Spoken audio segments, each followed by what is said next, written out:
मित्रांनो, आपण प्युअर गावठीमध्ये काम करतोय, ठीक आहे. तर बरेच लोक जे असतात हे शेड किंवा मग ह्या गोष्टी असतात, ह्या गोष्टींना खूप अशी घाण अशी मानतात.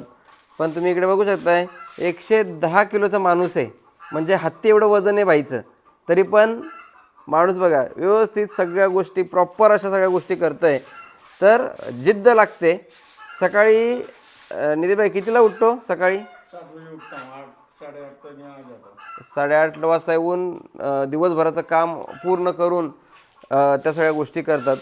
तर ह्या पद्धतीने मित्रांनो काम करणं गरजेचं आहे, तरच तुम्ही सक्सेसफुल होऊ शकता. नाहीतर तुम्हाला भरपूर असे लॉसेस येऊ शकतात आणि तुमचं भरपूर असं नुकसान होऊ शकतं. म्हणून मित्रांनो, जर तुम्हाला व्यवसाय करायचा असेल तर तुम्हाला स्वतःला त्या व्यवसायामध्ये झोकून देणं गरजेचं आहे, तरच तुम्ही सक्सेसफुल होणार. नाही तर तुम्ही लोकांच्या भरोशात किंवा माणसांच्या भरोशात जर सगळ्या गोष्टी करणार असाल तर तुम्ही 100% हे लॉसमध्ये जाऊ शकता.